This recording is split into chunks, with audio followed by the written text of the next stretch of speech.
oli ku BOCAT TV. Leero enkya ne luli BOCAT TV. Okay, nkwaniriza nnyo ate mpozi ku BOCAT TV, nze SULA SSENYONGA okubeera mpozi ngate nkutuusaako amawulire g'olunaku olwaleero. Nyongera okujjukizaako bannaffe abakabuzi restaurant basangibwa bwayisaawo ku Cas Club Taxi Park munda omwo ku kyennabweru awo nga kava ku bitaala. Mujja okubeera mpozi ngate obasanga sobole okubeera ng'ofuna embuzi ey'omulembe, essimu ez'okkuba ziyitawo wansi awo ku screen yo. Obeere mpozi ngate wefunira embuzi ofune delivery gwayagala okukolera delivery naye ng'osobola n'okugenda n'otuulawo n'olya. Otegedde embuzi balina ensiike, balina embuzi enjokye, balina mpozi ate n'embuzi eri steamed ko n'ebika ebirala ebya supu n'ebyenda. So kati beeyune osobole okubeera mpozi ngate obafuna. Bannaffe Imenansi ogamba otya nkubuuzaako bala kubeera mpozi ngate otulaba. Bibu Nsereko, Amos Mukisa, njagala okubuuza ku Nakadu Amina, nembuuza ku ate empozi mwana muwala Azam, naye balakwera mpozi ngate otugobera bulungi nnyo wano ku BOCAT TV. Embeera bweto bwetambula ku lunaku nga luno. Shirat Love, Shirati Amida ogamba otya ate empozi n'abalala mwenna abatufollowinga wano. Lunaku olwaleero tulese story ngate empozi story eno ya mwana mulenzi Jose Chameleon. Ebadde bitambula mubadde mu biraba bulungi nnyo oluvannyuma lw'okurisiivinga emmotoka okuva mu bakulu abamu. Emmotoka eno kigambye yavudde mu gavumenti neeyita mu Toyota n'agiwa ate empozi mukwano gwe yagireese. Eyo yonna mubadde muzze mu biraba nga bitrendinga ku social media. Naye ki ekiriwo kiri nti Bobi Wine Chameleon bwe yajja mu NUP yamibwa kaadi era bingi ebyayogerwa era ye kyakozesanga defense nti nagenda mu NUP mwankolera kaki, mwanyima ne kaadi temwagimpa.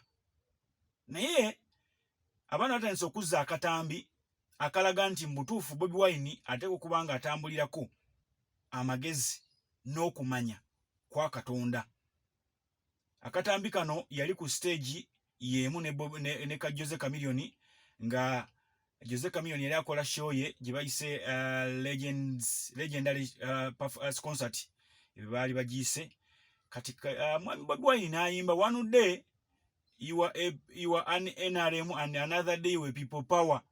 Kati Chameleon agenda omusajja amuleetedde bu freestyle obwakabi nga ate bumukuba nnyo n'amuggyako microphone n'akyusa n'ateekawo kyalenga ekyana kyalenga maama kasoke kuwa katambi kano. One day you say you are people power, another day you say you are movement. One day you say you are yellow, another day you say Sana chalenga, mama chalenga mama, sana chalenga, mama. Otyo akatambi okalabye. Kakati ate waliwo akalala ak'omukulu Fred Lumbuye Kajubi ng'akunnyonnyola Chameleon ajja atya mu byobufuzi. Ani aleeta Chameleon? Famire ya Chameleon eriwa era eriyo nga baani? Jose Chameleon alina amaka mu Amerika. Okusinziira ku mukulu Lumbuye agamba nti amaka ago gaamugulibwa nga yali ddiiru nti olina okwantagonizinga, olina okudisorganizinga, olina okussa Bobi Wine amayinja amaanyi ge ogasale. Era kigambibwa passport ya Jose Chameleon omukulu Jerusalem Sale yagirina. Kasooke nko Fred Lumbuye birondo byonna byenkuwa si byajjo wabula biyiseeko ebbanga nga byalinga ebigambo ebyobunnabbi, byalinga ebigambo ebyobulanzi. Lumbuye ne baleeta Chameleon okuyingira mu DP mwamula bulungi kuba yasooka kubeera mu NRM previously. Chameleon yasooka kubeera mu NRM uniform zimanyi kadi nazifuna nayimba ne tubonga naawe n'abeerayo. Bwamala okubeera mu NRM ne bamuwa mission endala ya kuyingira kukola DP, kuyingira mu DP block banatorizing Kyagulanyi kubanga mu 7 yamanya nti omuntu yekka alina okwenganga Kyagulanyi alina kubeera muyimbi. Little they really knew that mu byennyanja bibiri although bifaanaga naye byanjawulo. Kasulubana nkiddamu ebyennyanja ebiri biyinza okuba nga bifaanaga naye nga byanjawulo. Ekyennyanja kye bayita kasulubana kyanjawulo nnyo ne male ne wankubadde bifaanagana mu kkala n'ebyawula emimwa. Kasulubbana alina omumwa musongovu ate male alina omumwa mubuyabuyatavu ne wankubadde nti byonna bikola ki? Byonna byenjaja beera mazzi. Kati bano kye baabala nti okuneutralizinga Kyagulanyi balina kuleeta Jose Chameleon ako nako kabeera kafu.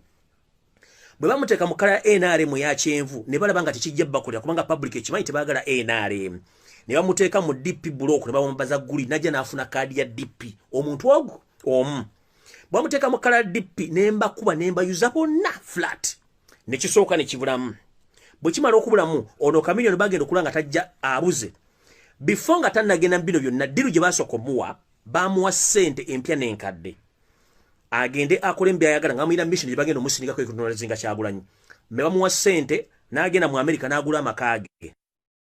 Njagala kusijja na family yange njitwale mu America. Omusajja ono amanya ge yageetuma nga tamana na Chameleon yakwata family ye n'agisitula n'agitwala mu America ne mukazi we Daneya. Wanasigalawo ng'aliwo wannamunigina. Bonna basitula n'abatwala mu America okusereza omuwa omusolo ezaamu bogula ennyumba era ennyumba n'agigula bulungi. Bw'amala okuteekayo family ye n'akomawo atandika okuzannya emizannyo gino. Mu mizannyo gy'azannya mwe mwalina okukola olukolo okuwa Jose Chameleon bwe mwalina olukolo okuwa muganda gwe bakuze mu music Robert Kyagulanyi sentamu obutwa amutta aveewo naye ekyo kyagala tukikuba ne kivaawo. Omwami ne bamuwala mu mission eyo amala otuusa family mu America agigulidde ennyumba ne ssente basasula buli mwezi kubanga zonna bills bikyonna Salimu Sale yabitambuza era yabisasula. Chameleon bw'akomawo njagala musiba era musibe ssente.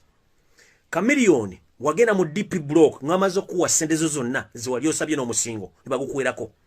Njagala kusiba Chameleon okuvalibwa kwa diiru eno okyayina passport yo. Passport yo Salimu Sale yagiina kubanga olina okumaliza mission gye bakusindikako. Bw'oba olina passport yo gitumanyi originally giwe public bw'oba toli state agent. Chameleon wotogera passport bagimujjako data tasobola kufuluma ggwanga antiro ng'amaliriza mission ye. Talina passport. Era mu America tasobola agenda right now kubanga alina mission ya Serezeria zalina okutuukiriza. Ekyo bwe kima ensonga zaffe n'emipimpanvuko zitya mulayuganda ina amazima nga mwenkanya azimanyi nti twakira olunaku lwetwegatta ku NUP tulwanira eddembe ly'abantu people's power bwe twegatta ku muganda wange Kyagulanyi Ssentamu n'ekisiine kirwanirira abantu byenayitamu naawe bimanyi ogende kamwoca ku kitebe obutebe ng'okutuuka ku mukulembeze bane bwalinga bulumi Bobi nti maybe muganda nga ali busy naye ekisinga obukulu Uganda yonna ekimanyi nti no Honorable Latif bwe yasula ku kaadi y'obwa Lord Mayor namibwa kaadi kati nja nkubuuza ekibuuzo nze mwagala kuntuma njagala batanjagala mwagala kuntuma njagala esitaani atanjagala ndeke Katonda njagala byebyo nno ebigambo bya Lumbuye twalabye ebigambo bya mukulu Kyagulanyi kakati awo amafuta we gabagakolera ennyo Lumbuye bw'abanga ali pasita tugambe bye yalangirira byatuukiridde osanga banene abayaye balinza omulangirako gw'obunnabbi ne bagamba oyo nabbi banaye tugende wa nabbi Lumbuye nabbi Fred Lumbuye Kajubi Chemical Ali nga bwe yeeyita. So kati ye embeera eri mu ggwanga lyattu Uganda naye Chameleon avuddeyo ku page ye n'apostinga n'agamba atadde ebifaananyi bya Wizkid kubanga abaana bamukubira ne bagamba oyimbidde emyaka abiri ofukamirira otya Range Rover ate enkadde abaana ba Diamond Platinum ba Harmonize ba Wizkid bakuze beegomba ggwe nga bakuwulira oyimba beegomba ggwe obwo bumotoka babugula dda ne babupaakinga muki mu lujja lwabwe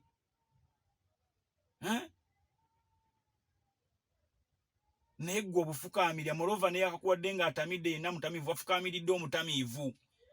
Kati n'agenda ku page ye n'ateekayo n'agamba to whom it may concern n'aleeta ekifaananyi kya Wizkid nga yali ayina omugagga omu oba muzadde wa mugagga gwe yali abowinga nga bolaba abalaba effirimu z'ebiyindi abayindi batera nnyo okuvuunama ne bakwata ku bigere by'abazadde baabwe ne bagamba namaste kitegeera ne bakwata ku bigere by'abazadde baabwe kati ne Wizkid bwato bwe yali akola kati Chameleon ebifaananyi byakutte n'ateekayo kati mu kubiteekayo abaana ne bamuwa bubi ne bamugamba gwe toyawula bagagga na batamiivu gw'ofukamiridde omutamiivu.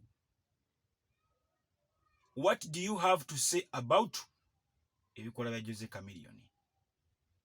Lumbuye yali nabbi yalanga, Bobi Wine atambulirako omukono gwa Katonda ogumulabula nti kati awo buukawo kino tokikola kuba yakyogera ku stage lunye. Sijja kwera mpozi nga tensukka waneeno. Abalabi bange mwenna mbaagala nnyo. Ayagala okulanga naffe ennamba yo egy'okuba eri ku screen. Mubeere bulungi, mweraba. Oli ku BOCAT TV leero enkya na luli BOCAT TV.